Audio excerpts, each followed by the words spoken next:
Okay.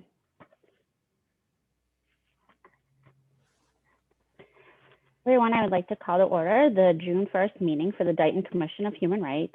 It is 6:40, and today is also the first day of Pride Month, which we will be talking about later. So we'll start with a call of members. So I'll do the And roll we'll call read if you don't across mind. names. I'll ask, because this is a Zoom meeting, we have to identify ourselves. So I would ask that the vice chair identify herself.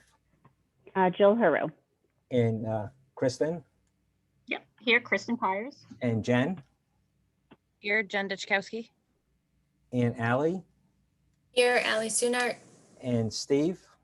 Here, Steve Mullen. Okay, so on my screen, it says this meeting is being recorded. By continuing to be in the meeting, you are consenting to be recorded. So I guess I just hit continue. To get rid Yes. of that? Okay, Yeah, I had to hit continue as well. okay, wasn't sure if I was gonna mess everything up. I just wanted to make sure I was recording to the cloud and that I didn't mess that up, but I can't see, so I'm assuming we're good. Okay. So the next thing on the agenda is the Pledge of Allegiance. So we would like to welcome everyone to unmute and stand for the Pledge of Allegiance. So I pledge allegiance to the flag of the of the United United States of America, America. and to the And to republic the Republic republic for which which it it stands, stands, One one one nation, nation, nation, under under God, under God, indivisible, indivisible, with with liberty liberty and justice for all. for all. justice for all.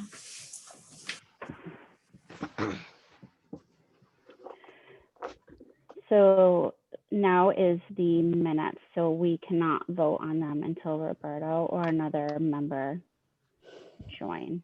Oh, here he is. Perfect timing. So can I have a question? Do I vote on those minutes even though I wasn't a participant in those meetings? You can vote on the minutes, yes. Because I've, as a selectman, I voted on minutes that happened even before I was a selectman. So I've been told it's okay to vote on them. And just the roll call, continue with the roll call. Roberto, could you unmute yourself and identify yourself? I'm here. This Okay, is Roberto. Falk, present. Okay, thank you, Roberto. So we will take a roll call to acknowledge that every member has received and reviewed the minutes for the month of April and May. These minutes have been submitted and received by the clerk's office at the town hall. So what you want is a motion to accept the minutes if there's no edits. You want a second, and then I'll ask for a roll call of the vote.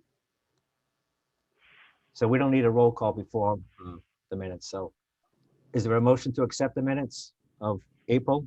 Yeah, I make a motion to accept the minutes for April and May. And is there a second? I second. Okay, people should identify themselves when they're making a motion and seconding it, because this is Zoom and that's the way it's going to be done, unfortunately. So it's Kristen that made the motion, Ally seconded the motion. And I'll do a roll call. How do you vote on this, Joe? I accept them. Kristen, Yes, I accept them. Steve, Yes, I accept them. Ally, Yes, I accept them. and Jen, Aye. and Roberto. Yes, It passed unanimously. Okay. That was the April meeting, April minutes.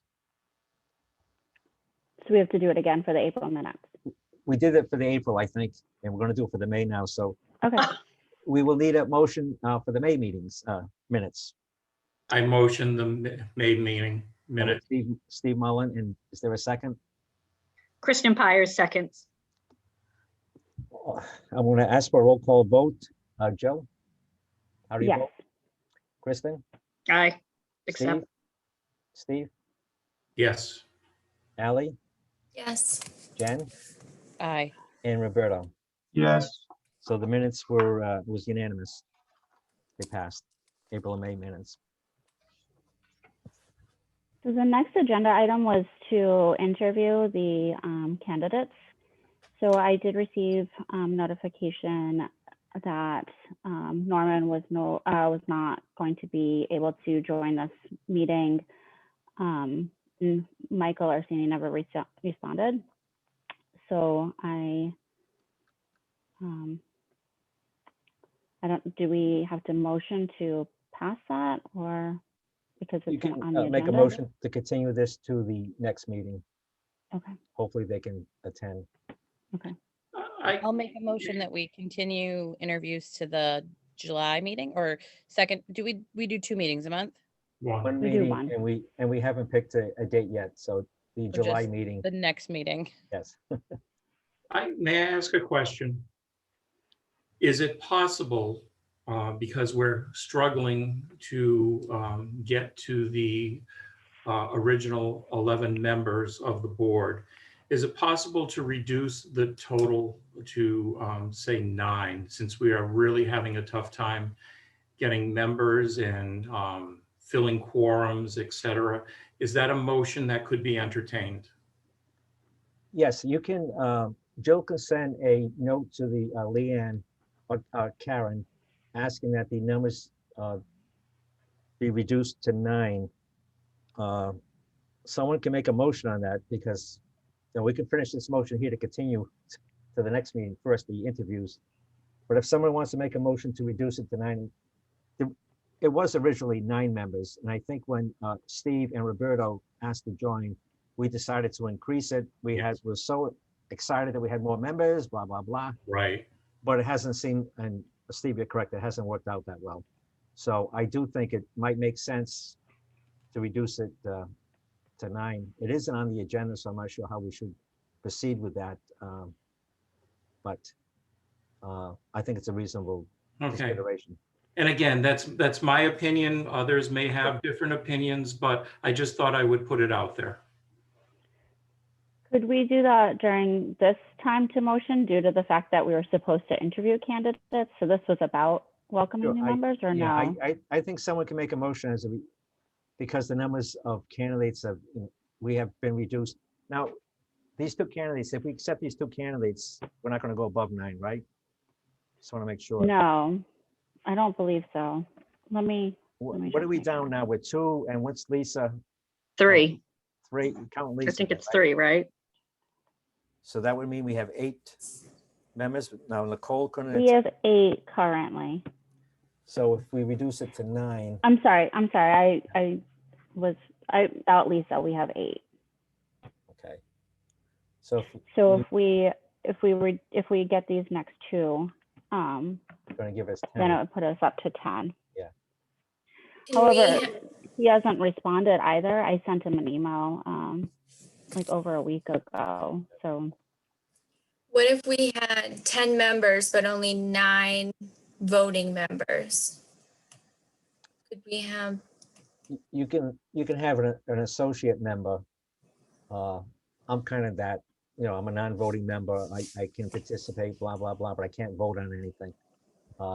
So why don't we finish the motion to continue these interviews until our July meeting? And then if you want to take up the reduced, and they can be discussed, somebody can make a motion and second it, and then it can be a discussion about what you guys want to do. And then if you guys agree to reduce it to 9, it'll be sent to our select board meeting on June 9th. Okay. So is there a second on, I think Jen made the motion. Did you make the motion to continue to our next meeting? Is there a second? Was that Kristen? Was that you? Yep. Yeah, I think you. Kristen made a second. Not here. Yeah, I'll do a roll call on the vote to continue the interviews until the July meeting. Jill, how do you vote? I say yes. Yeah. Kristen, Yes. Jen, Aye. Ally, yes, Steve, Yes. and Roberto? Could you unmute yourself, Roberto? Yes. Yes. I'm not picking on you as being last. I'm just going in order of how I see the people, Roberto. So just, I'll try and start with you next time. Okay. So if someone wants to make a motion and a second to reduce the membership down to 9 with the possibility of associate members, non-voting members, someone can make that motion and there's a second and then Yeah. you guys can discuss it. Since I brought it up, this is Steve. I make the motion to reduce the voting members of the board to a total of 9. I'll second that motion. This is Jen Duchkowski. Any discussion on the motion? I just want to say, I think that's a good idea because if we have associate members and somebody needs to depart, then the associate member can be bumped up to a voting member. So it's kind of like having a bench, which I think is smart. Now, do the non-voting members always have to be the same? So like in a situation where, we're not meeting quorum, but we have a non-voting, would their voice count at that moment, or are they always non-voting? They were always non-voting until, if you have an associate member and then one of you guys leave, you can then make that associate member a member and then Okay. still seek associate members. But I can tell you that the zoning board of appeals that I was on for 17 years, 3 members, 3 associate members, and everybody participated and everybody had the opportunity to vote. Okay. So if you have like 9 members and associate member and you let that person vote, then you don't have that odd number to break a Right. tie. Right. Like I said, the ZBA had 6 members, 3 members and 3 associates, and we were always able to resolve the cases. But we would only pick 3 members to be on a case, voting on the case. So it could be 2 members and 1 associate member. So we always have that odd number, which you wouldn't have necessarily here. Any further discussion then on this motion to reduce it? I'm going to ask for a roll call. How do you vote, Roberto? I agree. We can table this. Is that what Do you you're want asking? to table it, or do you want to vote that we can have 9 members? No, I vote. I'm in voting? favor of having 9. Yes. Ally? Yes. Jen, how do you vote? Yes. Steve? Yes. Kristen? Yes. And Jill? Yes. Okay. So you can either have the secretary or you, Jill, can let Leanne know that you would like this on the June 9th Board of Selectmen's meeting to reduce the numbers. Nobody has to, you can attend, you're free to attend, but I can address this with the board, tell them the difficulty that this commission is having on membership. So I'll explain it to the board. But Okay. anybody wants to participate and join the meeting, that's fine too. Okay, thank you so much. Thank you. Okay, so the next item on the agenda is Juneteenth. So Kristen is going to lead a brief discussion on that, and she can share her screen. Thank you. Okay, so bear with me here, everyone. I'm not super Zoom savvy. So I was saying earlier that, I was lucky enough to kind of research this, and in my own ignorance, and embarrassing as it is to say, I don't know, for those people that have iPhones, years ago, I would look at my iPhone and be like, what is this Juneteenth? It was automatically in my calendar. And I, ignorantly never knew what that was. So, it was a learning opportunity for me as well. So, and I really could have gone on and on and on about it, but in the essence of time, I just tried to kind of stick to some key points, and share just some general information, and I put a little video in there. So I'm going to attempt to share my screen now, and we'll see how it goes. And if you can't hear me or see anything, please let me know. All right, here we go. All right. Can you see that? Yes? Yes. Okay. Yes. All right. So June 19th, 1865 is what is referred to as Juneteenth. It's also referred to as Liberation Day, Jubilee Day, Freedom Day, and Emancipation Day. So, but more commonly, I think now we refer to it as Juneteenth. So Juneteenth is the oldest nationally celebrated, commemoration of the ending of slavery in the United States. A lot of people think that slavery ended when Abraham Lincoln signed the Emancipation Proclamation back in 1863. However, this really had little to no effect on the real Confederate state, especially of Texas. That was kind of like a safe haven for a lot of the slave owners to go with their slaves, because they knew that they were still continuing to have slaves in the state of Texas. So after 1863, up until June 19th of 1865, almost 2.5 years after the Emancipation Proclamation, there were still 250,000 Black people that were continued to be enslaved there. And it wasn't until June 19th, 1865, that they were finally considered free. So at the end of the Civil War, when General Lee surrendered, the Union Army Major General Gordon Granger, which you see a lot of him, he came to Texas on June 19th. And one of his first orders of business was this General Order number 3. And it was a lengthy order. I only put in a small clip of it. But in accordance with a proclamation from the Executive of the United States, all slaves are free. This involves an absolute equality of rights and rights of property. And there is more to the quote.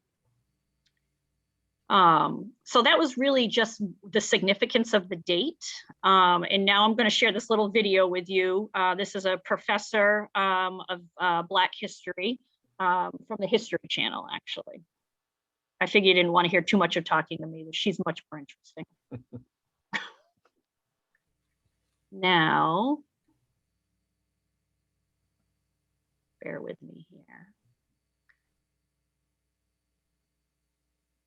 Can you see that screen popping up? Yes, I can see Okay. it. Yep. Let's hope it works.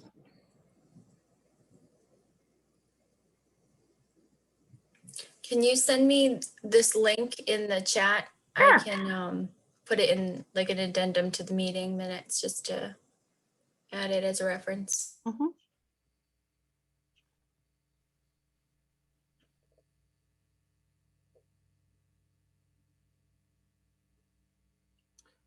So I can't hear it. So I don't, is it muted?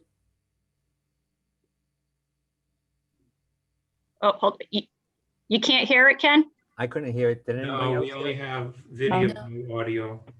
Mm, I wonder if it's a bandwidth issue. Maybe if you no. video yourself, Kristen, maybe that will help. Sometimes Right. because of bandwidth, I think if we get off video, it could help. All right, hold on a second. Let's stop this.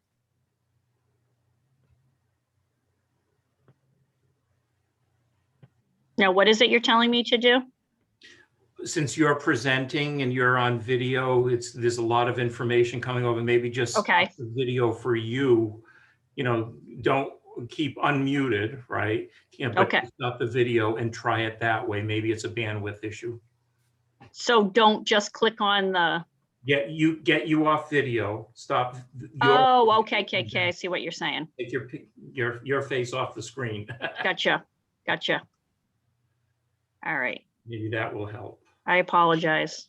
No. Oh, that will be really disappointing if you can't hear it. All right, let's see now.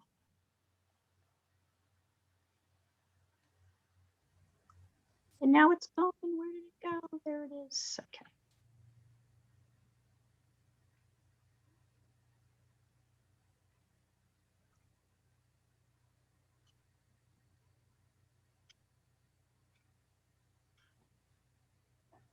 Started screen sharing. Starting to show again. Nothing. No, it's the lady is starting to, well, she was starting to speak, but no audio. No volume, huh? No. I don't know if you have the option to just share that tab versus your entire window. Well, that's what I was going to do. What do you mean? If you just share the tab that you want to have the sound from, instead Okay. of sharing your whole screen, that might help. All right. Oh no, we should have practiced. These tips are interesting though. I all the time, like over a whole year I've been on Zoom and I haven't mastered it, but I'll have to remember these little tips. Yeah, oh, wait a minute. There's a share sound button on there. Hold on. Good. Let's try it now. I can hear it now. Yes. Good job. My name is Marcia Chatlin. I'm a professor of history and African American studies at Georgetown University. I'm a historian of African American life and culture. Juneteenth is a commemoration holiday of June 19th, 1865, when a group of African Americans in Galveston, Texas, received the news that they indeed were free. President Lincoln had signed the Emancipation Proclamation in 1863. But news of the end of slavery in Texas had not traveled to this community until 1865. Since then, Juneteenth has been a day of commemoration of the struggle against slavery and a celebration of freedom.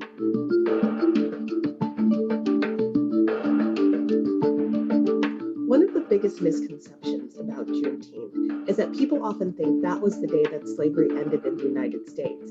But in fact, the 13th Amendment, which abolished slavery in the United States, was passed in the Senate on April 8, 1864, and the House on January 31st, 1865. Although Juneteenth celebrates the knowledge that slavery had ended, it's important to remember that the conditions that mirrored slavery, whether it was Jim Crow or the suppression of civil rights or continued struggles to fight racism, those continued long after the end of slavery. And so the Juneteenth holiday reminds us of where we've come, and it also inspires us to think about the places we want to go.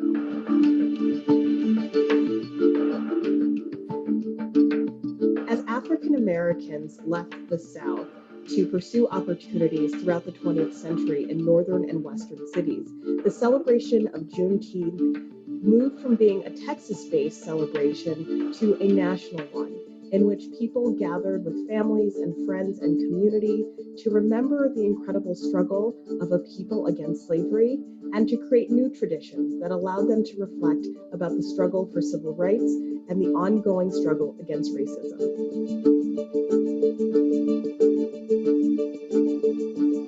Although slavery was abolished in 1865, the fight for civil rights has continued to the present day.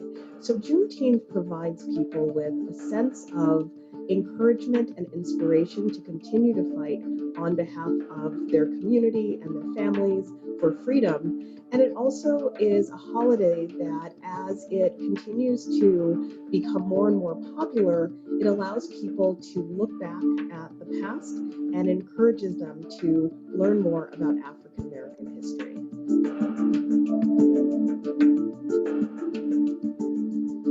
As more and more institutions recognize Juneteenth and work to commemorate the incredible legacy of slavery in the United States, I hope Juneteenth becomes a day where people commit not only to acts of justice in their local community, but to investigate history in a more deep and thoughtful way.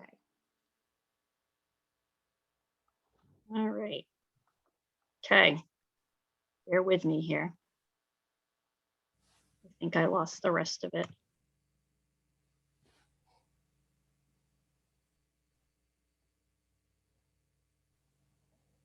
I warned you all, not too great here with this. Try it.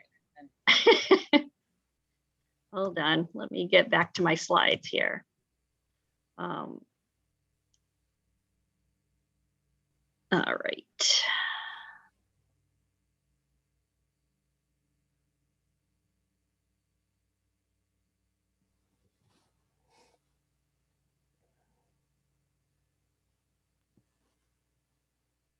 Almost there.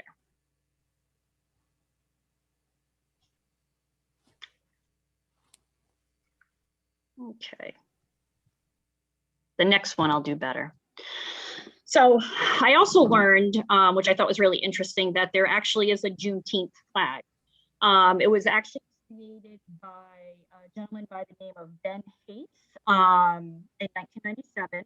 He was the founder of the National Juneteenth Celebration Foundation, and Lisa Jean Graff, who was the illustrator. And they're actually, I believe, Boston-based. In 2000, it was revived to kind of reflect the picture that we see now on there.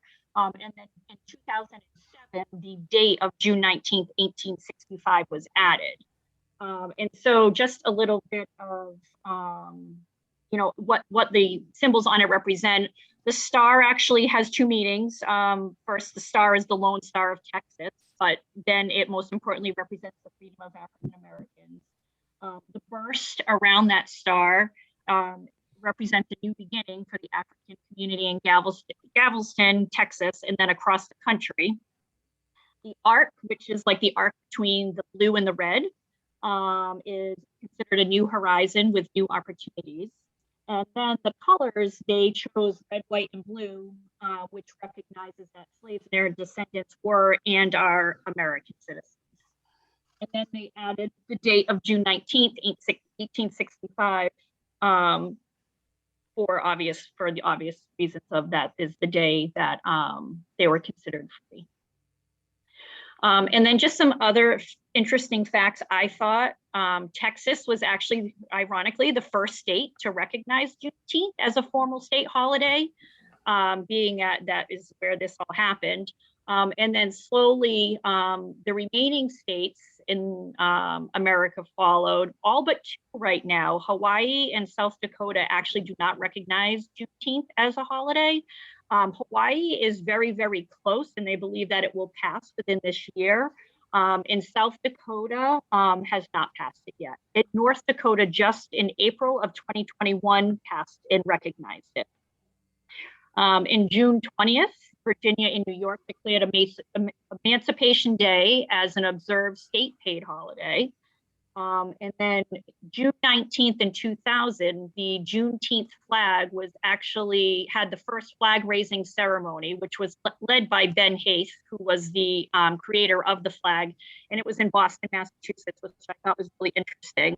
And they continue to have this ceremony yearly. And the way the ceremony, this is actually the series of events that they have. First, they raise the American flag, then they play the national anthem. Then they raise the Juneteenth flag and they play the Negro national anthem, Lift Every Voice and Sing. Then they do a reading of the Emancipation Proclamation. They have a speaker, comments, and then prayer. So I thought that was really interesting and something that I would love to see. Kristen, I'm sorry to interrupt, but if everyone can mute their own mic, sometimes what happens with Zoom is your speaker will pick up the mic. So if you're not muted, then Kristen is fading in and out, so it's harder to hear her. Can you not hear me? I'm sorry. No, that's okay. It's a work of Zoom that happens. Yeah. If not everybody's muted. And then lastly, this actually symbol here is the worldwide celebration symbol of Juneteenth. So, I asked myself, well, what can I do in celebration? So, things that we can do is educating ourselves by watching a film or a documentary that's supposed to say African American history. Learn about prominent Black figures in American history, support Black businesses, participate in any local Juneteenth events, visit an African American museum, or have a barbecue, because that was one of the big celebrations that they always did on Juneteenth. So, and I didn't put the resources slide on here in essence of time, but I can put them in the comment section, Allie. Okay, thanks. Really great job, Kristen. Thank you so much. Oh, thanks. Thank you, Kristen. That was amazing. It's really interesting, and I really feel like I probably could have, you could go on and on and on. I mean, it goes as far as, when it was actually considered a humanitarian crisis when slavery ended, because these people had no place to go. They, weren't a lot, they just had no options, no anything. So even as far as land, like getting a piece of land to have celebrations to live on. So it definitely, a lot of information there, a lot to learn, myself included. Thank you, Kristen. Excellent. Very good. And they Thank you. still do that, the flag raising in Boston, correct? Every year. Yep. Right now, they're still, from what I read, that they are still doing that yearly. And there are many other states that do the flag raising ceremony as well. So throughout the country. So definitely something that I hope to be able to get up there and check it out. I would like to do that myself. I have to admit, it wasn't until 2 or 3 years ago that I even heard of Juneteenth. Right. That's what I'm saying. Myself as well. It's kind of, you don't realize it. Yeah. So very important. Thank you. Okay, so we're going to hand it over to Steve and Roberto so they can do their presentation on Okay, Pride. Roberto is actually going to go first, but I don't believe he'll be sharing anything, Roberto, so he probably won't be sharing screen. I will Okay. when I pick up my part of it. Okay. Okay. So Pride. For me to get started on this, I had to think about what Pride meant. Not just for this particular month, but I thought about what it really means and what the Pride flag represents. And so it is, for me, it is a celebration, and this is for me, but not just for being gay, lesbian, bisexual, questioning, transgender, but it is a pride in the advancements that were made, the achievements that were made, and a recognition of dignity, self-worth, and respect. And so when you look at the colors of, because for so many years, the LGBTQ people and were labeled as people who should be shamed. And that's still existing, particularly with adolescents and with parents who just cannot accept their sexual identity. And so the colors of the flag, although they each color represents something different, it also is an inclusion. It is an inclusive flag. And from this flag, allies were born, such as, and Steve will show you links and pictures of P-Flag, which are parents and friends of the LGBTQ community, and GLAD, which is more of a organization that deals with the legalities and protections of LGBTQ people, and the human rights HRC, which Steve will also show you. And as I was doing some research, I was not surprised, but pleased to see so many businesses, organizations, and some even within our own community that are extremely supportive, that they are our allies. Hannaford in Taunton has the HRC sticker, very supportive. The Kohl's is another one, and it can go on.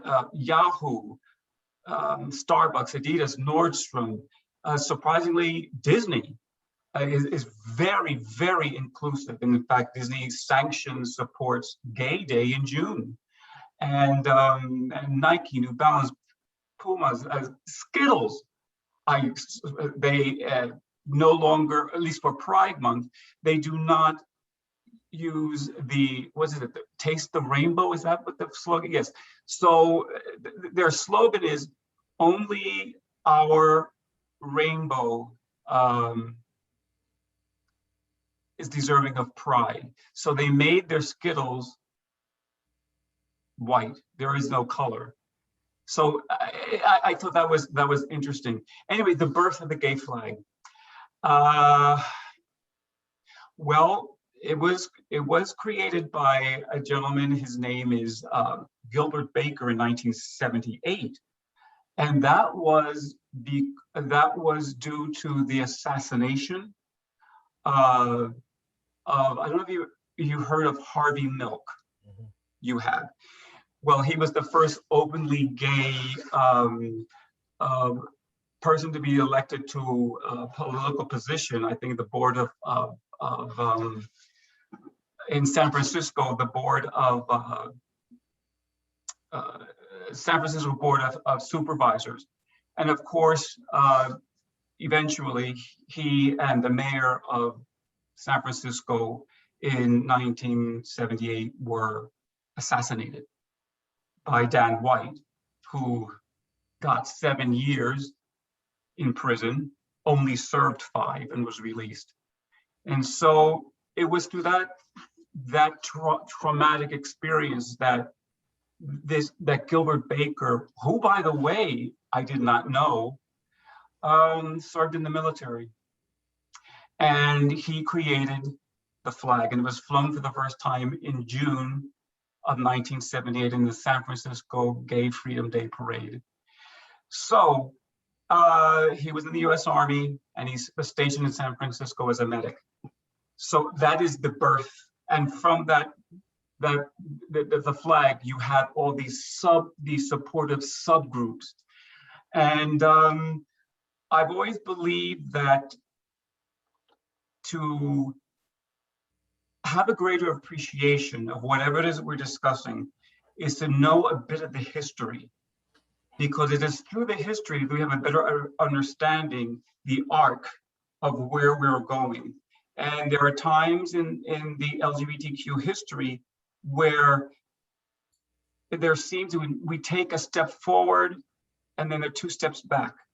And there's another step forward and there are 2 steps back, because the opposition is extremely vocal. And so what we need our allies and outside of the LGBTQ community to be just as vocal. And yes, June has been recognized as Pride Month, and that you probably know this because of the Stonewall Uprising in 1969. And that was between the police and gay rights activists, because the Stonewall Inn, which still is, because it's no longer a club, a bar. The Stonewall Inn in New York City was one of the few places gays and lesbians could socialize and feel safe. Now, caveat, they were often raided by the police and harassed. Why? For socializing. You can socialize, but if it was deemed that your socialization was a bit too intimate, you were arrested. So periodically, the Stonewall Inn was raided. And everyone who was in the inn were arrested and eventually released, but their names were released in the newspapers and periodicals. Consequently, many lost their jobs. And eventually, it was in June 28, 1969, gays had enough. And they fought back. And there started the uprising, and it lasted for about 5 days. And they clashed with the police, and they said enough is enough. And it was from there, and it was because of that, June is recognized as Pride Month. And happy to say that if you go to New York City, in Greenwich, the Stonewall Inn is now a national monument, which makes us feel very proud. So it was the first time gays and lesbians felt really united in a cause. And I just want to touch just a bit on the hate crimes, because I think it's interesting that in 2019, hate crimes with the LGBTQ community started to rise. Now you can draw your own conclusion as to why 2019, but there was a rise in the hate crime, and they mostly targeted gay men. Most of these hate crimes were reported, but there wasn't a universal protection from discrimination based on employment and housing and public accommodation. Because if someone came forward to report a hate crime, he or she was in jeopardy of losing his or her job. And you may ask, but why? You had in 2015 marriage equality. Yes, but that's all it was, marriage equality. It meant that gays and lesbians and transgenders could legally marry finally in all 50 states. And there was an expression that we kind of adopted: get married on Saturday, get fired on Monday. So we had to be very careful with posting on Facebook or just like any other couple posting their marriage in the newspapers or announcing it, because you could easily get fired. But anyway, a bit of the history, and I'm going to go back. I'm not going to talk too long about it, but I want to go back to about 1952, because it was then that the American Psychiatric Association listed homosexuality as a disorder, as a mental disorder. And it wasn't, and then a year later, it was President Eisenhower who signed an executive order which banned all gays from working in the federal government. And so gays, why? Because it was deemed that gays were a security risk, along with who else were considered security risk? Alcoholics, neurotics. And so it wasn't until 48 years later, in 1973, that the American Psychiatric Association voted to remove the mental disorder for homosexual and label it as sexual orientation disturbance. So there again, the shame is reinforced. We haven't had that pride yet. And Sorry, what yes. year was that? Pardon me? What year was that? That was in 1973. 1973. Yeah. And it wasn't until 14 years after that, in 1987, that it was no longer classified as a disturbance. So that was like, okay, we're viewed as a bit more normal. And that's when you have so many years of this stigma, you are a mental disorder, you're a mental deviant, and you're classified by the Psychiatric Association. LGBT, gays and lesbians and transgenders became very, very adept at having to lie to protect themselves.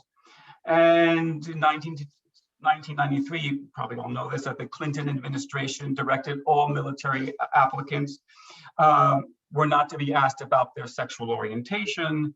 And that's probably, it as don't ask, don't tell, which took effect a year later in 1994, so that it allowed gays and lesbians and bisexual Americans to serve their country as long as they hid their sexual identity. Well, it forced servicemen and women to hide to be secret about their identity. And the downfall to that, some people saw it as a compromise. The downfall was you could be outed. If you dare to, you didn't have to ask, no one had the right to ask if you were gay or lesbian, and you didn't have to tell if you were.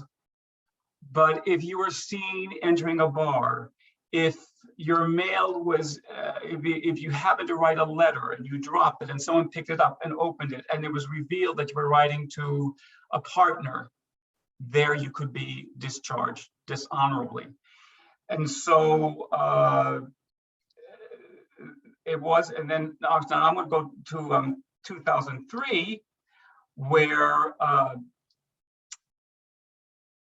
the Supreme Court ruled finally that sexual relations between people of the same sex were no longer illegal, not a crime. When you think about it, 2003, couples had the right to have an intimate relationship. Prior to that, you could not. If you did and you were caught, it was a crime. And so we have to give credit to those plaintiffs who took this to the Supreme Court. Again, this was a very powerful moment of pride, again, an achievement. And then in 2010, finally, Don't Ask, Don't Tell was repealed, and it allowed the servicemen and women to be reinstated and serve. We know that in 2015, the Supreme Court ruled that marriage was legal. It was legal already in 37 states. And so this judgment overruled the 14 states that had continued to enforce the ban. Prior to when it left, the argument many times was you leave it up to the state to make those decisions. The problem with that is you only had the rights of the state. You could not, and I can cite an example of a friend of mine, he was the church organist when I lived in Cape May, when his partner died. At that time, the house was in both of their names. When a partner dies, it is viewed that the deceased partner is the owner of that property, not the survivor. So the survivor had to pay an inheritance tax in order to keep the property that was in his or her own name. And that was the problem with marriage equality not being federal. You could travel from one state to another and not have protection. If you were in an automobile accident, you could be denied, the partner could be denied access to in an emergency room, and only family members could attend, could visit the emergency room. And then you could go to another state like Massachusetts and you would be fine. And so what I had to do, and Steve and I very often had this discussion, we knew there were states where we would not travel. We did not have that liberty, that freedom to go from one state to another. You take a chance. You're willing to take a chance, you gamble. Anyway, it wouldn't surprise you to know that most of those states that were not supportive of marriage equality were the southern states and the Midwest. And in 2017, the Trump administration did allow doctors to discriminate against LGBTQ people if it violated their religious conscience. In 2020, the Supreme Court ruled in Title VII that gays and lesbians and transgender could no longer be discriminated in the workforce. Huge. The problem with that is that businesses with fewer than 15 employees could fire someone on the basis of sexual orientation. So again, step forward, 2 steps back. Religious organizations are also exempt, which means there's something called the ministerial exemption, where they can, in a parochial school setting, if the teacher is viewed as gay or lesbian, and he or she could be terminated. So in late February of this year, 2021, the House of Representatives passed a bill known as the Equality Act. And that was to amend the Civil Rights Act of 1964 to include sexual orientation and gender identity as a protected class. It passed 224 to 206. in the House of Representatives. There's pretty much along party lines. The only 3 Republicans that voted in favor of the Equality Act were from New York. I think 2 from New York and 1 was from Pennsylvania. So now it has to go to the Senate, where it is a very, very difficult battle, because it appears that in the Senate, there will be a filibuster, which now means the bill has to have needs 60 votes for it to be passed. That is unlikely. We are hopeful, but it is unlikely. And so I think what this will finally do, if it passes, or when it passes, it may not be this year, but we do need equality that goes beyond employment. We finally got the employment, unless you're one of those, you're part of a business that has less than 15 employees. Because we need equality in housing. You can be denied housing still. You can be denied public accommodations in states, restaurants, bed and breakfast, any kind of retail establishment. Even sometimes you're denied serving on a jury.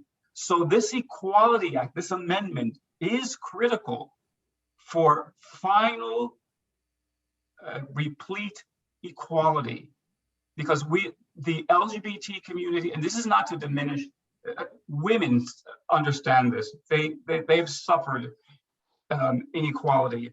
African Americans have a history of suffering equality.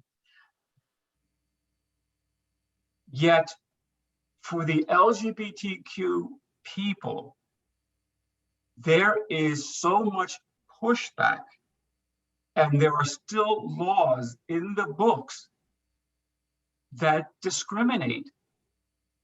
Tax-paying, patriotic people serving in the military, citizens. And so it appears to me that this is the last vestige of the last group that is legally targeted for not having equality. And we can all speculate as to why. There are various reasons. But I think we have is a sense of why the flag is so important, because it represents the achievements, the struggles, the bravery, the people putting themselves on the line, and people marching and protesting. And I've heard many times, but why do you have to have gays and lesbians parading in scanty clothing and not what I would do? But if I try to understand the psychology behind it, it's probably the one time in a year where they feel safe together, supported, and they're saying, I don't give a damn what anybody says. I'm going to be as outrageous as I possibly can, because for 364 days of the year, I cannot be. So, done. Thank you. Thank you, Roberto. Thank you. You're welcome. Thanks so much.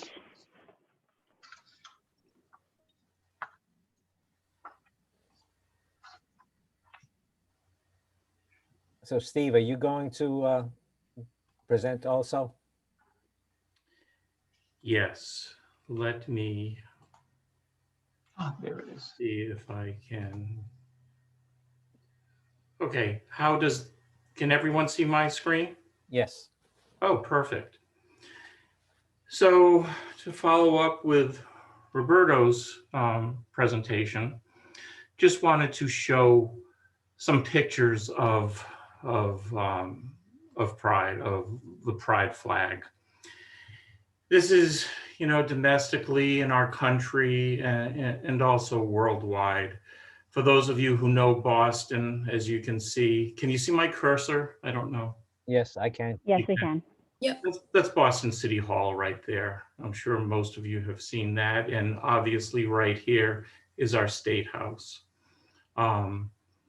Once marriage equality came about, and I'm sure most of you folks have seen that, and now that in this new administration, I'm sure we'll see it again during Pride Month. You can see the White House was lighted in the colors of the rainbow. And to me, that was very moving and very symbolic. Here's Wisconsin, right? Wisconsin flying the American flag, their state flag, and the pride flag. Wisconsin's a very conservative state. And to see the progress that some of those states have made with equality and expressing their belief that everyone is equal, that was a big move for a state like Wisconsin. Okay, here's a few more. Here's the different flags for in the state of in Sacramento. Most of you can see right here, that's Parliament on the Thames in London. This is Madrid, a big celebration, Madrid. Canada, flags there, Eiffel Tower, Empire State Building.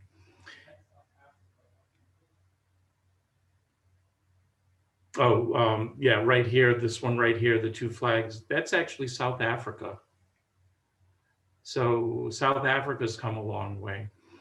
Right here, Roberto spoke a little bit about that, and I would assume most of you have heard about the Stonewall Uprising in Greenwich Village in the late 60s.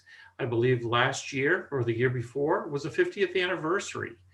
So as Roberto mentioned, it's now, it's declared has national historic significance. Actually, we happened to be there a few years ago, and it was quite moving. Here's some veterans, police officers, etc., marching. In New England, they have the Gay Officers Action League.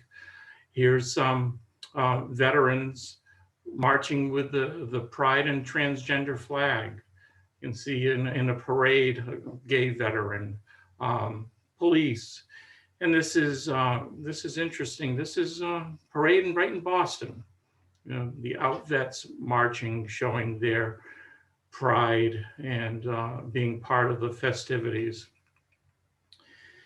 So I know this, we talked about this on this commission when it was presented to us, but I just wanted to point out that locally in southeastern Massachusetts, there's a few towns that show their acceptance and understanding by flying the pride flag, because they want to represent all LGBTQ individuals and allies, their allies.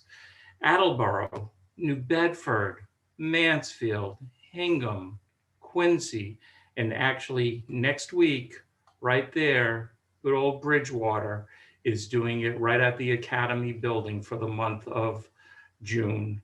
You know, it's more than just a proclamation. It's actually very symbolic. And, you know, hopefully someday the flag will represent everyone and there will be liberty and justice for all. And lastly, the second to last, oops, sorry. Here's some organizations, and I think this would, you know, for information, if anyone needs these resources. Right here in the south coast of Massachusetts, we have the LGBTQ plus network. That's out of New Bedford, and there's, you know, it's created to support the LGBT community that's fairly local. and allows people to celebrate their true selves.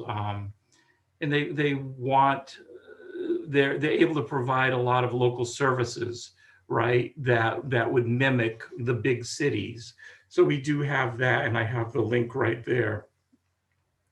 For the youth in our society, and how things have changed over the last 30, 40 years with schools and high schools, elementary schools. They have clubs, they have support groups. And there's also the Commonwealth of Massachusetts Commission on LGBTQ Youth. And this org can help, the students, families, teachers learn about all the different services that are near them. This icon right here, I'm sure everyone in this meeting has seen the Human Rights Campaign flag, the Equality flag, the HRC. And again, that's probably the most vocal and most obvious out of all of the campaigns that are out there. And, they just want equality, people to live their truth without fear. And lastly, I put the thing for the Trevor Project. And this is for LGBT youth primarily. I don't know if everyone's aware, but suicide is very prevalent in the LGBT community, especially for young people who are trying to come to terms with who they are and,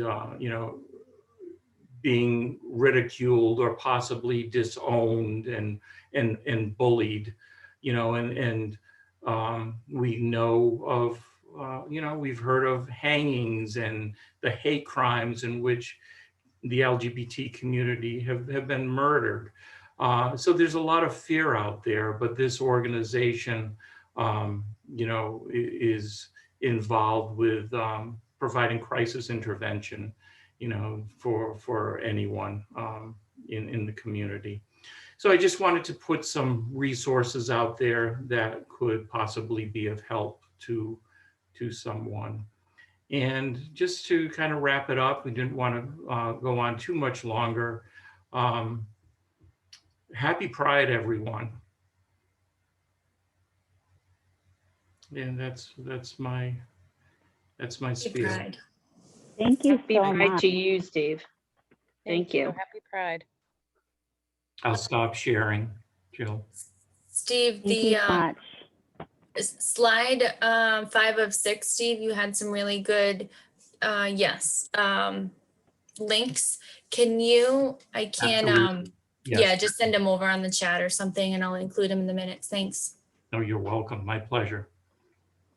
I'll stop sharing. Okay. Thank you so much, Steve. Well, I hope you found, what we presented useful. There were 3 presentations, Juneteenth and the LGBTQ Pride, the Pride celebration. And, we just want to share what our experiences, what we've learned, and provide some decent information for everyone.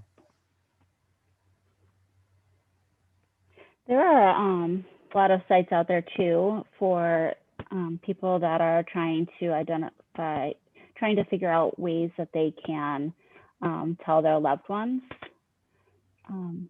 So there are, and there's some amazing books out there as well. There's some wonderful resources that weren't available years ago.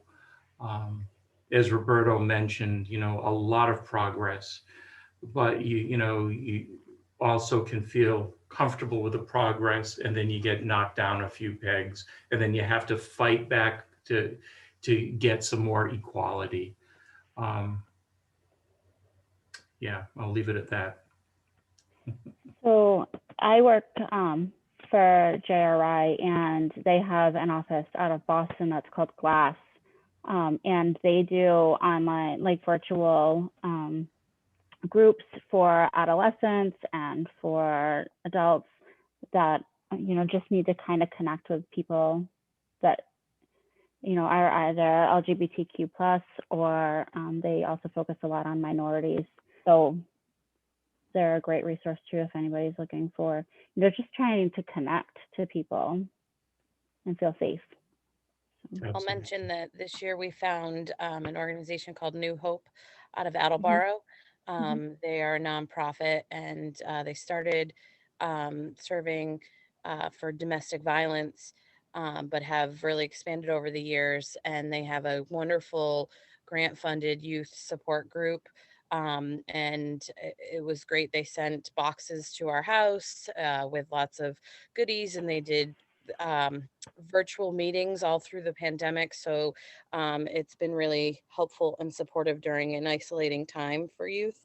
And I will just say one thing that is a big fight still is gender neutral bathrooms.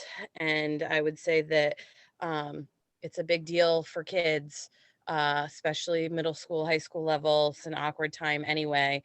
And if you don't identify as, you know, strictly one gender or the other, and you can't use the bathroom that makes you feel most comfortable, that doesn't make you feel safe at school. And that's a big deal. So, and definitely something that's facing us here in Dayton. And it's not just bathrooms, it's fitting rooms, you know, as well, trying to figure out which fitting room do you go into. So there's so many different things that we have to just always be aware of, and that's, you know, why we're here, is right, to try to make a change and to continue to move forward rather than having those little step backs here and there that you've already had to endeavor. So thank you so much, both of you. Thank you. All three of you. You guys are awesome. Yeah. It is funny how much, you know, a straight white woman can take advantage of and not realize, you know, everything, you know, just like I am aware of the bathroom situation, but, you know, the fitting rooms, I never thought about that. And, you know, why would I look past that? Or just the fact that someone could get fired from a position, you know, for who they love. So I don't know, a lot. Sorry. I feel like I was in a training recently too. Not recently anymore, but where they were talking about, even in Massachusetts, riding on the subway, that they could actually ask you to exit, you know, the T if they wanted to, if they suspected that you were an LGBTQ. Oh, yes, it wasn't that long ago. It wasn't, and that doctors could refuse you. I know that, you know, that was brought back, but I feel like, I don't know. I feel very like angry. I don't know the right word for it. It's just, it doesn't make sense in my brain. I work a lot with adolescents. That's primarily what my position is. And, you know, we have a lot of youth that are non-binary. So when they are struggling with their mental health, they have to go into a hospitalization, but they have to get placed on, you know, an adolescent female or an adolescent male floor. There's not a lot that are for, you know, non-binary youth or transgender or anything that, and they struggle so much with their body dysmorphia. It can be considered body dysmorphia. So I just feel like there's so many things that we're just not aware of and that we need to change. And, you know, how do we go about doing that? And Yeah, and a lot of it, unfortunately, is self-directed, right?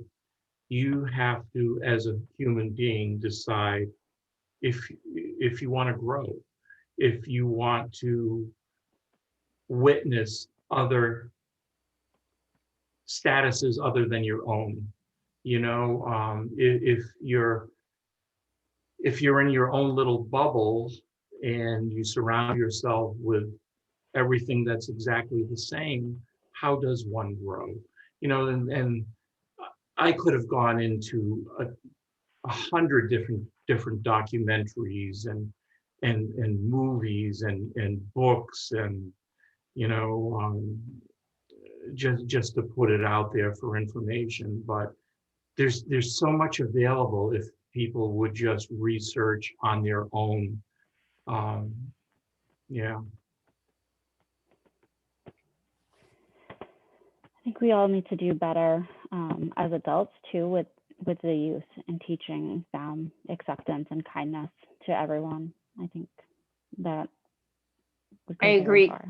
You know, like you're saying, you know, I learn something new every day. I find something every day, something comes across that, you know, wow, I didn't realize that. Wow, you know, so it's true. And just taking that extra time to dig a little deeper, you know, go outside your comfort zone, learn something that you don't know or you don't understand. And so many Definitely. kids learn some of this, their prejudice at home from their parents. That's right. My daughter's never heard a racist remark or a homophobic remark or anything like that in the house. And they're very, I was going to use the word tolerant, but tolerant is not the appropriate word.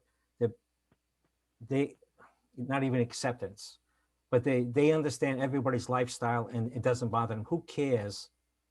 Mhm. Gays and lesbians are the only people that we care about what they do in the bedroom. Nobody else, we don't care. Handcuffs, whatever, but it's those people that some people are so concerned about what they do in the bedroom, and that's why they're prejudiced. I know when I, probably some of you weren't even born, but back in the late 70s, early 80s, when I started in the probation department in Taunton, they would arrest, there was a rest area on 195, gays would meet, but they would arrest these people in the rest area. Names would be in the paper. Some were married. Yeah. I had a former boss that was arrested. I never knew he was gay, but obviously it impacted his marriage, impacted his job at work. But there were no heterosexuals arrested. Now, you can't tell me in the rest areas there weren't heterosexuals having sex. Now, I don't think anybody should be having sex in the rest area. Right. However, there was one group of people that were being arrested, embarrassed, going before a judge, some of them placed on probation for indecent behavior, but the heterosexuals weren't arrested. You know, I'm sure they got caught. I'm sure the cops had a little giggle about what was going on, but they weren't being arrested because it may impact their job or it may impact their marriage or whatever. But it was the gay, mostly gay, not necessarily lesbians, but the ones that I was familiar with were gay men who were getting arrested. And it was a little joke for some people. I happen to have had a very progressive boss. Shouldn't have to say being progressive to be okay with this, but I'll use that term. But I saw it firsthand, and I've already talked about the case where someone was brought in that was a transgender, and the cops were just having a great old laugh about that. And I took him into my office to give him some privacy so that we could, you know, discuss the situation with a group of people behind me, making fun of him because when I asked him, you know, I just automatically circled male, and he said, no, I'm a male transition to a female. So I circled both, and then I heard the giggle behind me. Cops already knew because they already interviewed him. So I brought him into my office. But fortunately, I think things have progressed, not as much as we would want. I mean, Bridgewater, you mentioned, was it Steve that mentioned Bridgewater? I think you mentioned Bridgewater. I think they just passed that recently that they were going to fly the gay pride flag. Yeah. And Brett's been invited to that as a special guest. I don't know if people saw that on Facebook, special guest for the, when they're raising the flag. So that's progress. Hopefully we'll see that someday, not too far in the distant future in Dayton, quite frankly. So. Well, Ken, you said something that a very good friend of mine said many years ago to me. And he said, the problem is primarily with men who can't get out of their minds the image of two men being together. I never thought of it, but he said, trust me, Roberta, that's what it is. It matters to them what you're doing in private. And we don't care. We don't care about any other group, right? You care about no other group, that's correct. Number one, we have to oppose gay marriage. Number two, you know, what are they doing in the bedroom and that kind of, you know, it's sick, it's evil, and all that kind of stuff. That's what people say. But it's the only group of people that we worry about. We don't care about anybody else. So it's nobody's business, quite frankly. I hope that it is. There are very few, I know there are very, very few states that teach the history. They teach Black history, and very few states will touch LGBTQ history. And I wish Massachusetts was one of those states.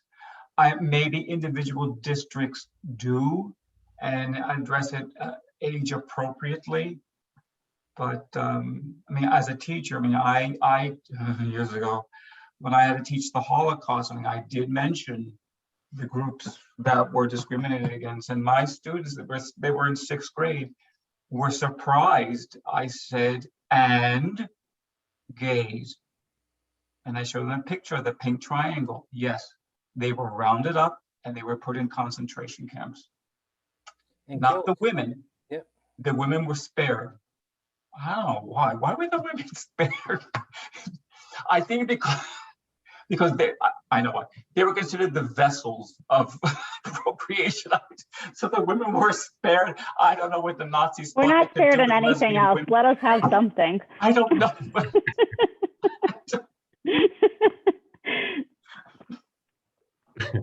I think even just, ignoring pronouns, I think that's so important that we ask people how they want to be identified, rather than just assuming, like, I know Ken talked a little bit about it, like it was an assumption that it was a male. And when she identified as male to female, switching those pronouns, no longer identifying it as him or he, it's a she, and just being super cognizant of that, rather than just, proclaiming what we feel they should be identified as.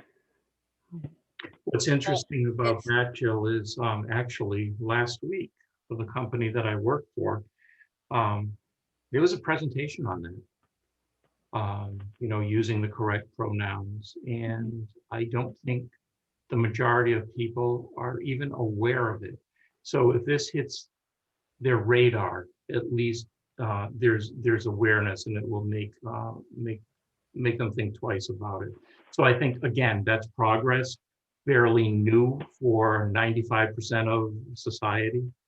But yeah, and circling back to something Ken mentioned, it all starts at home, folks. It starts with parenting.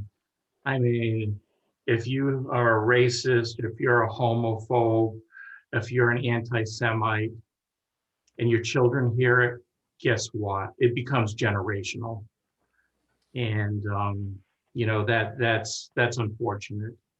I just hope we get to the point in this world where things start changing even more, because it's way past time. Love is love, people are people. This stuff should not matter. We're all in this together. And also domestic violence is taught at home too. If a father hits the wife, then the son grows up thinking he can treat a woman the same way. So it is true. It all starts at home, unfortunately. But I think the younger generation, younger than us, I'm talking about the younger generation, I think there's so much better than what my generation was, or even Steve, your generation was. I just think that they're more progressive in their thinking. They're more acceptance of everybody. I know my granddaughter recently found out someone that she knows is gay, and this gay person is now dating somebody else, and she was so happy. Didn't even cross her mind that, this is a little different. She was just so happy. I'm glad he found somebody. I mean, that's beautiful when you hear stuff like that. So I do have a lot of faith in the younger generation. Yeah. I mean, I see a lot of these changes that you're talking about, Steve and Roberto, but I think you're going to see some of these big changes. Well, I have to say, I have with the teenagers in my world anyway, in the the circles that I'm exposed to, it's non-issue. It doesn't even hit their radar. 20 and 30-year-olds, it's like, what's the big deal? I know who I am. I'm secure enough with myself. What anybody else does doesn't matter. And I'm seeing more and more, especially in the workplace, it really doesn't. So that's that is progress, and glad to see it. I feel like we could talk about this all day and all night. So I'm gonna, if it's okay with everybody, I'm gonna move on to this. Absolutely. So, you know, as fun as it's been being acting chair, I think it's time to nominate our official chair. So is there anybody that would like to take on this role?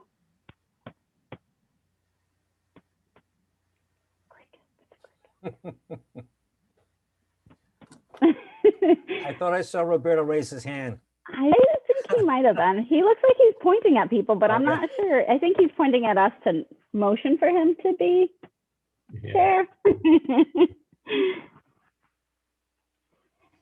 At this point in where everything is with me right now, I'm going to have to pass on it. But I do think there's some very qualified candidates on this board that could jump into that role easily. I agree. Does anyone have any interest?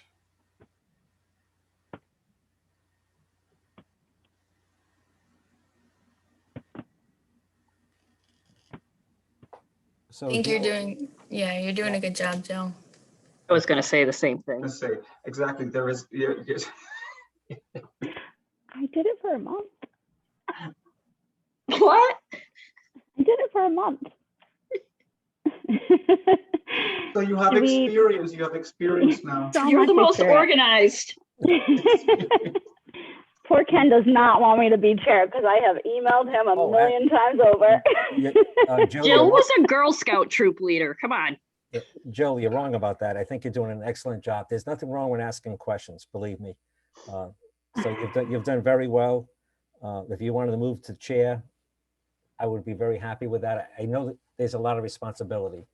I don't know what everybody's life is all about, your work schedule, kids, whatever. But it does take a lot of time, a lot of work. I'm the chair now of the Board of Selectmen. I was chair before. I'm chair for a year now. Hopefully, we change that. I don't think it's fair that someone continue to be the chair forever. But it's a lot more work than just being a member. Not that being a member of a commission like this involves work. We had 3 presenters today, for example. So it is work. Well, especially when people are volunteering their time, you know. Yeah. We're private citizens volunteering our time Yeah. to try to make some progress. Right. So should we table this until there's, You can continue this or take it under advisement or whatever you want to do, but it should almost be an agenda item every meeting. And I think we do need, we do need a chair. Mhm. You're doing a great job, Jill. And if you wanted to be chair, I would absolutely support that, but I can't tell you what to do. And it's, like I said, it's a little bit of work. So maybe somebody else, maybe a new member would, might want to be the chair, who knows? But if you can't, you can table it or continue it to the next meeting. I do think you should keep it on the agenda until that issue is Okay. resolved. So, So I make a motion to table until the next meeting. continue? Continue it until the next meeting. is there a second? That was Ally. I second. Steve second. I'll ask for a roll call as to how you vote. I'm going to start with Jen. How do you Aye. vote on this? Was that aye? Aye. Okay. Kristen, Aye. Ally, Aye. Steve, Yes. Roberto, Yes, and Joe. Yes. Yes. I'm sorry, can you tell me again who seconded that? I thought it was Steve. Was I it? did. Okay, Yeah. all right. I thought that was your voice. My notes are covering the screen, sorry. Okay. So the next item is open discussion and if there's any public input. would be So I'm going to more start with than the, happy to can I have start that. with the open discussion then? Because I had a couple of things I was responsible for. So Oh, can I just preface something first? So we just want to remind, as Jen had noted last time, so we wanted to make sure that everybody knows that this is a safe and respectful space.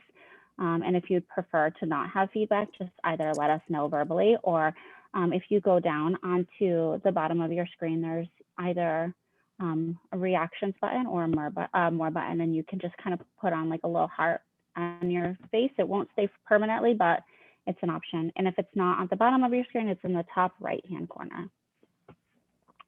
So if you do not want any feedback, you can just let us know or mark it. So, sorry, Ken. Okay. Yeah, I don't mind feedback. So you've asked that I contact the police department and the school to see if we can get somebody to speak. I talked to the chief of police, and he's willing to have one of his police officers speak to this group. I suggested that they not be at our June meeting. I think we ought to pick a time and a date that we want that person to come in and speak with us. I would suggest maybe August. I think we still have some stuff in July that we need to work on. I contacted a school committee member who I thought would be interested. I never got a response from him, so I'll have to pursue that further. Obviously, we want a school committee member who's is progressive in their thinking, I guess is probably the way to put it. I mean, we have different people in the group, but we want somebody who's going to be able to help us and let us know what the schools are doing regarding bullying and stuff like that. So I haven't got a response on that.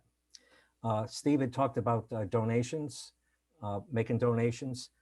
So I've talked to our town administrator. He talked to the town accountant, and I spoke to Mike Mullen again today. Mary Hathaway, who is our treasurer, tax collector, is going to set up an account for us for donations. But Steve, don't make the donation yet until we know the name of that account, because it'll go into the general fund. Although we'll reduce people's taxes, it won't go towards the Human Rights Commission's needs. Yeah. So I know that you were interested. I think your employers may be giving you some money. Right. And I mean, I just have it as the Dayton Mass Human Rights Commission. Yeah.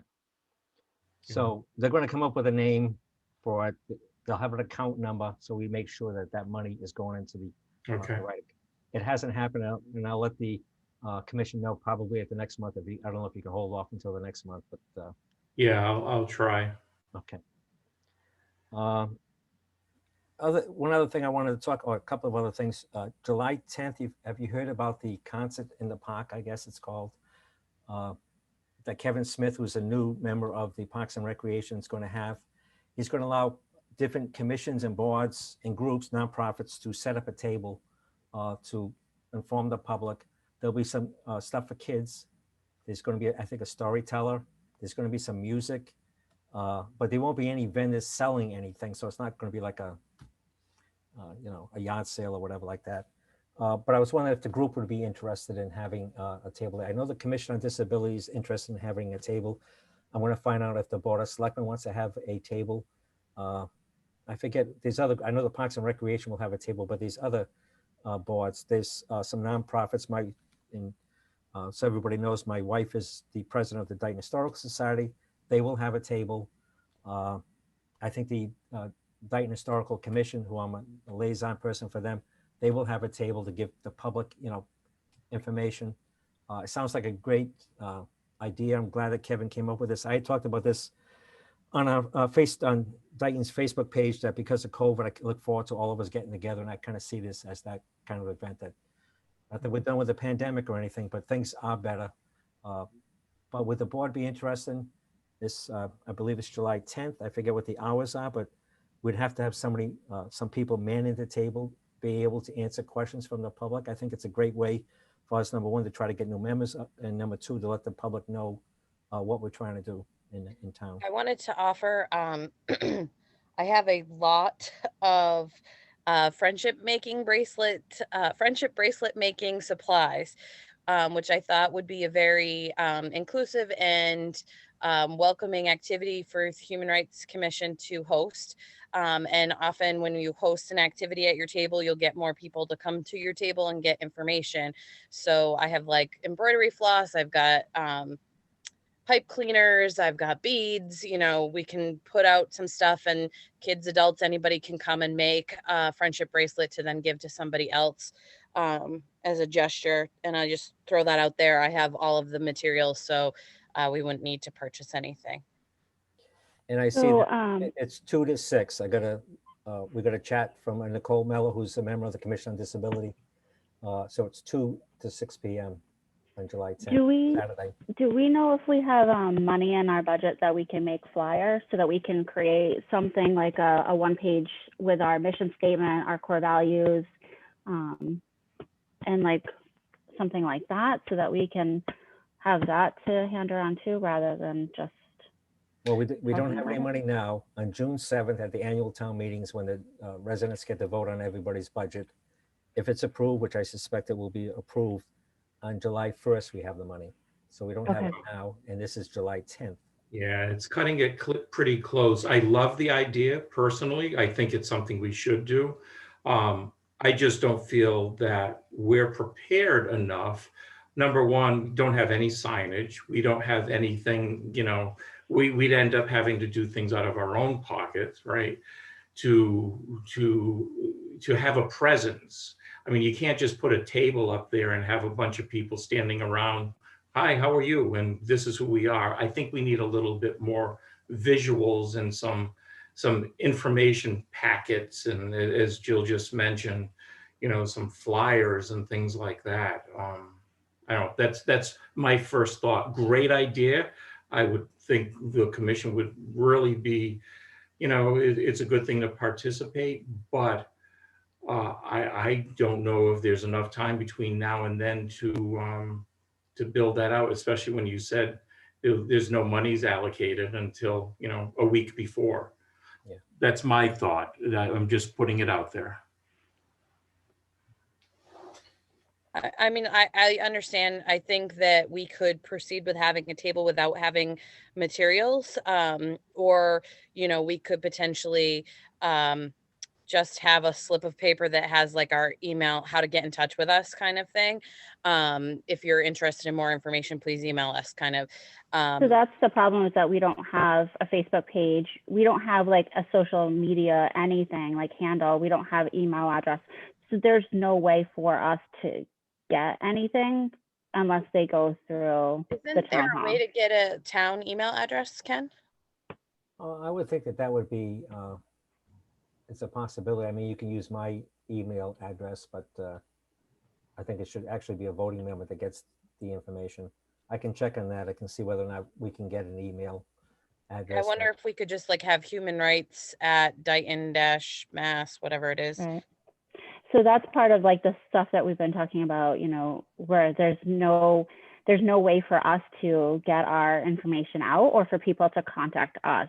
And that's, you know, one of the things that I wanted to ask about. Again, we keep cycling through like the Facebook page, which I know the town hall has one, and all of the other committees have one. We don't have one. And even if we didn't have it set up so that people could comment to us, it could just be an informational page and they could message us and we could respond, and somebody could, you know, take that on as a secondary role if that's something that they were interested in. They just kind of manned it and gave the links to all of these videos that, you know, were shared today, or resources. They could be put up on there. What are we talking about at our next meeting? That would be up on there, and just kind of have it like an educational resource. You know, I talked to the library, and they're in the process, they got a grant, so they're in the process of being able to facilitate the, you know, the conversations for like, if we wanted to do like a book group, that information could be up on there. Like, so I feel like we have so much knowledge and we have so much that we want to share.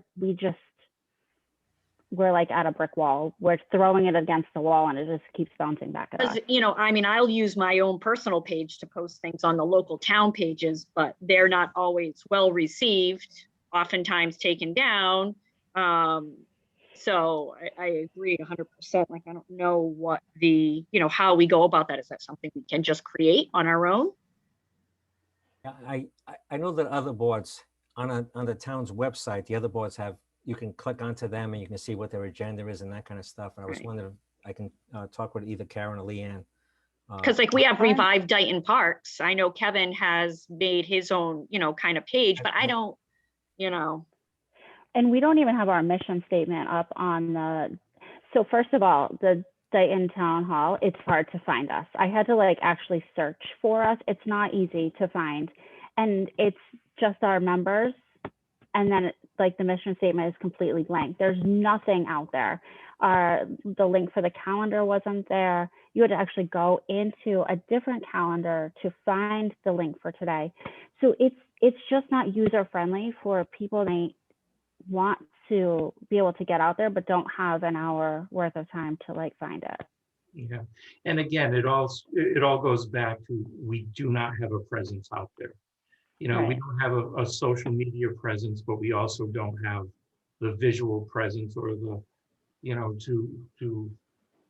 to be a real proactive participant visually for an event like that. I think we could definitely put it together. I just don't know by July 10th. And I mean, if you guys want to go for it, absolutely. I'll be there with you, but I just don't want to look like a bunch of non-professionals. Would you be okay if there's some way that the town could pay for a flyer, for example? I don't know how many we'd want, 500 maybe. It would be then obviously the name of the commission, our mission statement, our goals.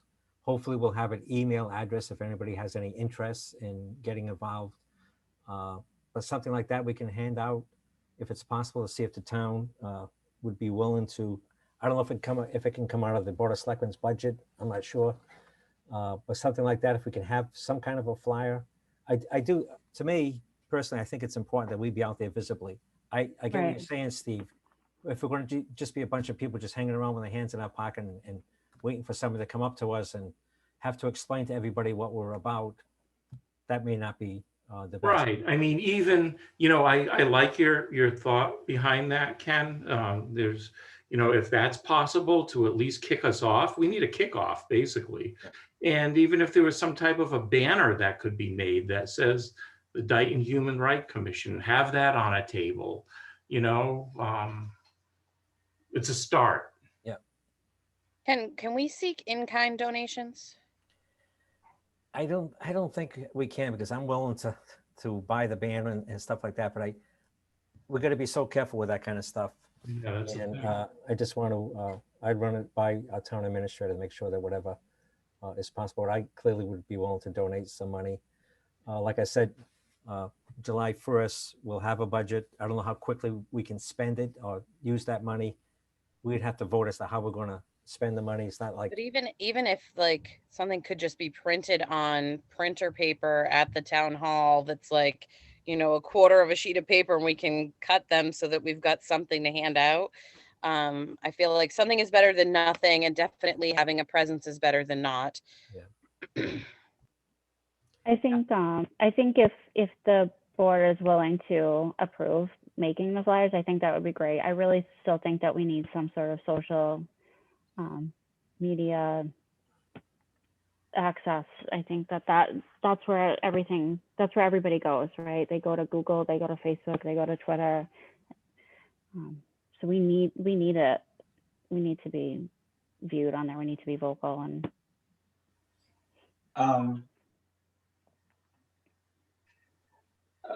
Roberto, say it. I know. We know you want to say something. Go We only for have it. 12 minutes left of the Okay. meeting, just so. I'm Latino, I can't guarantee it.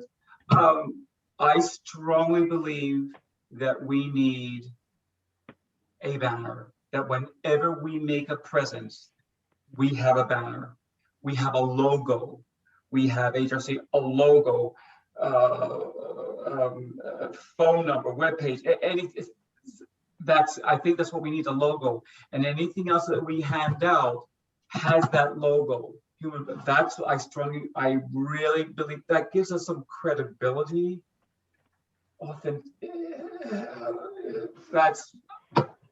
Yeah. So I think for a logo, I really feel like, I know that we had spoken about it before, having like bringing it to like somebody like in the community, because maybe having like the kids or something like develop it and we have like a contest, and you know, that's not going to happen before now, because it should have happened like 3 months ago. That was what we were going to do. I agree though. I feel like we have to have like like a significance, like, oh, that's us. Okay. Like that's the pop, that's us. But even if we just started off with the verbiage, you know, Dayton Human Rights Commission, something, the color, whatever the color the town or the schools use, you know, use that as the background. I don't know.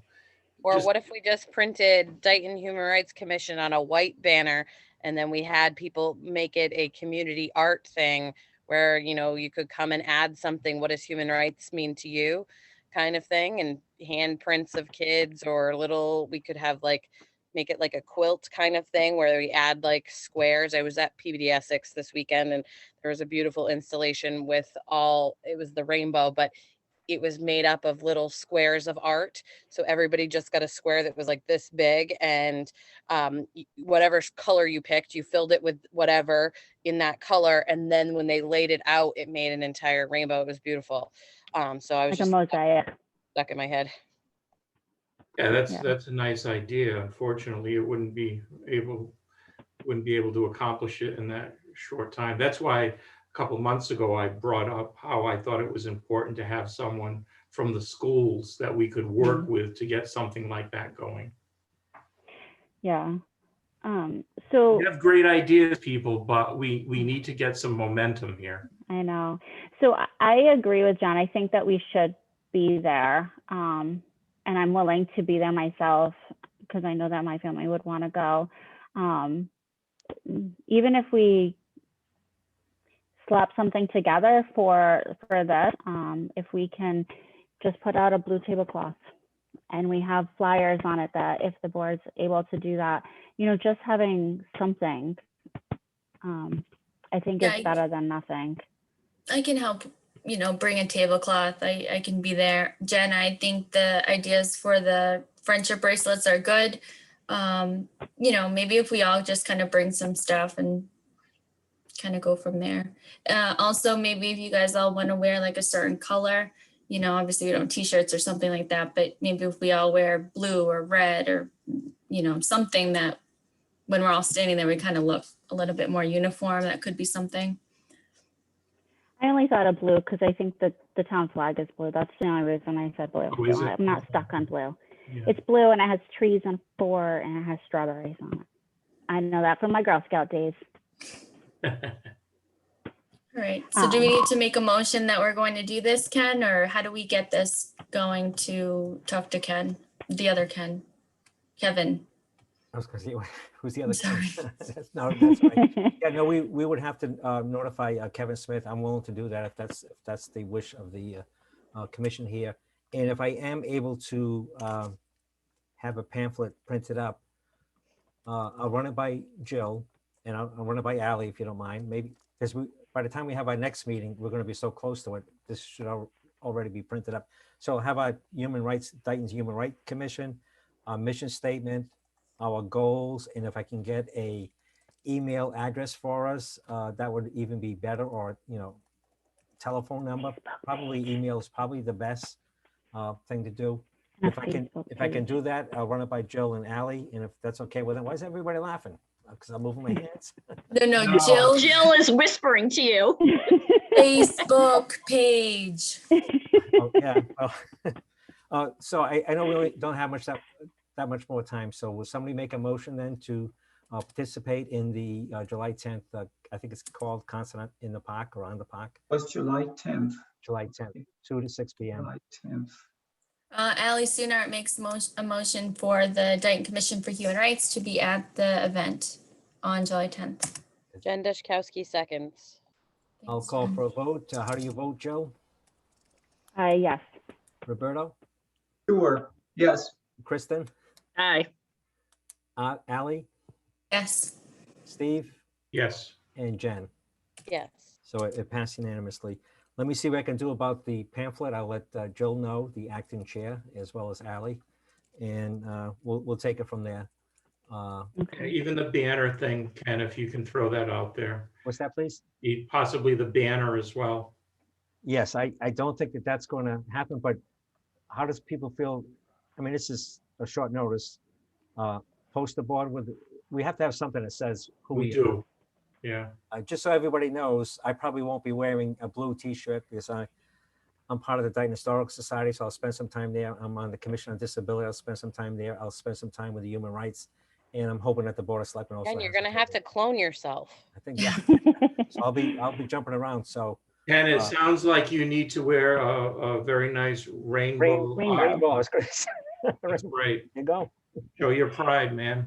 Yes. Can we, is this Have our something that flag we up, can so- discuss outside of the meeting to coordinate like colors or whatever we want to do? Is that's something that we can do outside of the public meeting? As long as you don't have a quorum. So I mean, Joe, you can talk to Kristen, Ally can Okay. talk to Roberto, and that kind of Okay. stuff. Play a game of telephone.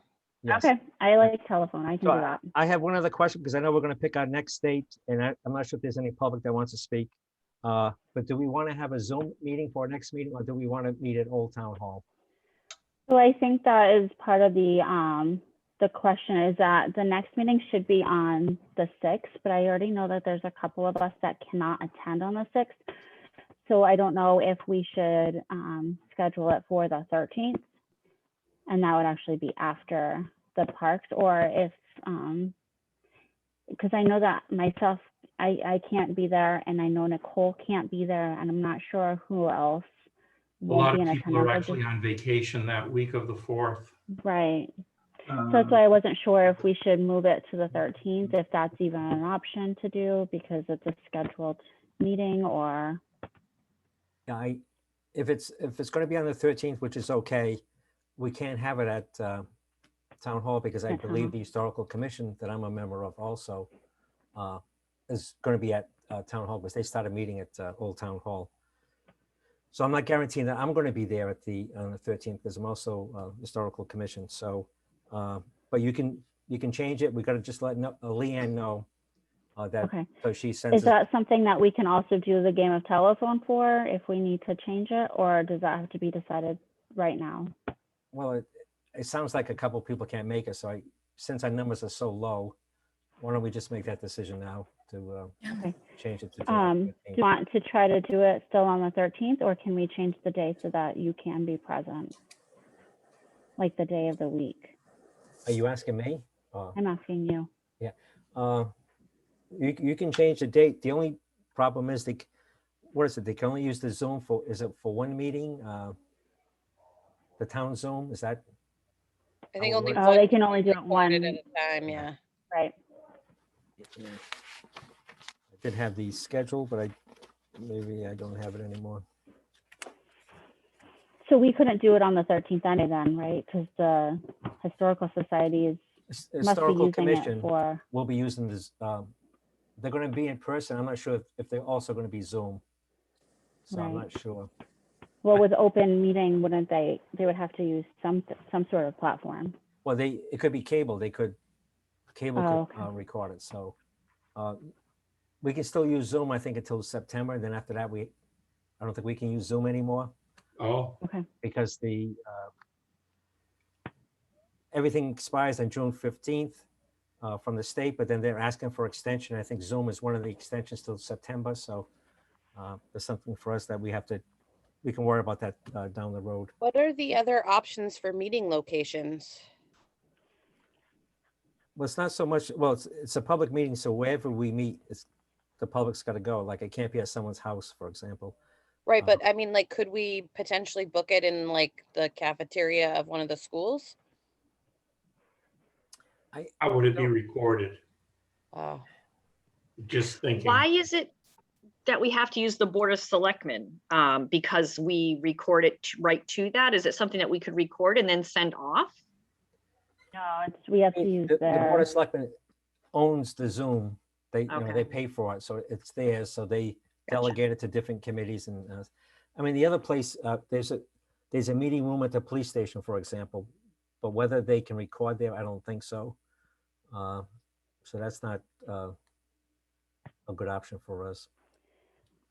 so So does it have to be recorded if we're allowing public in? We can have just a, if cable, number one, cable's gonna be available. They only have 2 or 3 members, so, and they have regular jobs also. So cable would have to be available to be, for example, at Old Town Hall to record it for us.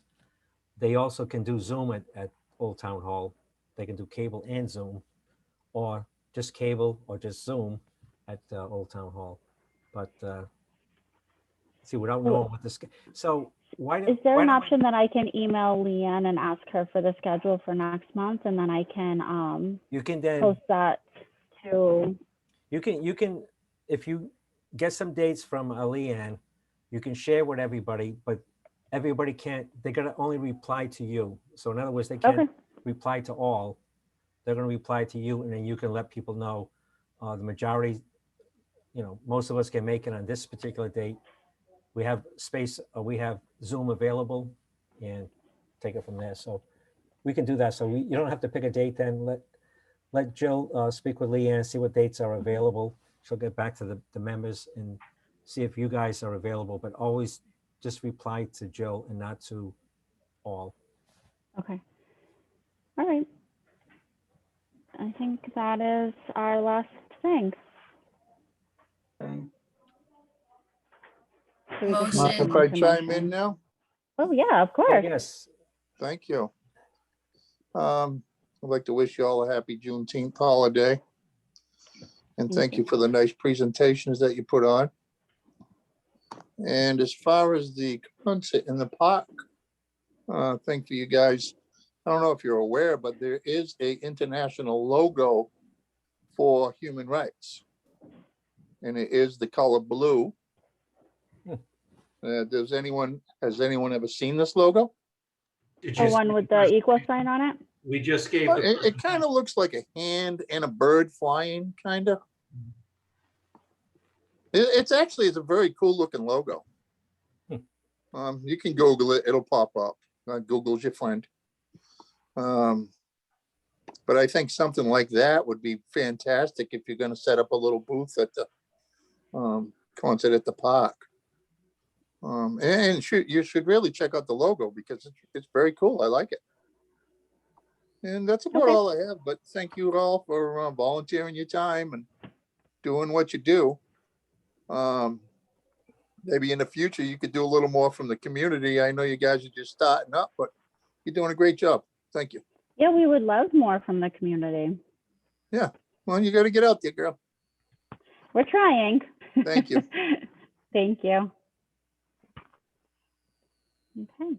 Oh yeah, just on a quick Google, it is a cool logo, and also it was a contest to get to that logo. So be cool if we had a contest and had our own logo. I would love a contest. That's what I said months ago. Yes. I think that would be great. I really think it would be great for something, although that is a really cool logo. I just looked it up, for the town to be involved in. I think that would really, kind of speak volumes. Something I unique. know we have a to- lot of hidden talent in this town. Right. Well, maybe that's something that we could actually kick off at the July 10th thing. Yeah, Um, it's a great idea. ask for people's input if we can't get into the schools before, well, it'll be school vacation, right? We need. Well, yeah, we could kick it off and then say maybe it's due in November of next year. That gives several months, and then we can get in touch with the art teachers' September, October projects for back to school that they could think about. Or if we did like Jen's idea, we could hand out like little squares of fabric and have everybody drop them off maybe at town hall. Maybe we could have like a box at town hall and they can just drop off their squares. And I'm not a sewer, but maybe we could find a sewer that could, put them all together. That might be cool too. Lots of options, lots of ideas. Yep, we have a lot to come, a lot of exciting things. All right, so how do we? I Yeah, know we're all- over on time. So I'll make a motion to adjourn. Is there a second? Steve made the second. I'll ask for a roll call. Jill, how do you vote? Yes. Roberto, Yes. Jen, Yes. Kristen, Yes. Steve, Yes. and Ally. Yes, it's unanimous. We have adjourned. See Okay, you. Eight. Well, meeting is again, thank adjourned you at 8:34 p.m. Thank you for saying the time. Thank you. 8:34 p.m. Thanks for Good doing night. the minutes, Ally. Thank you, Good Night, everyone. everyone. Bye-bye. Bye.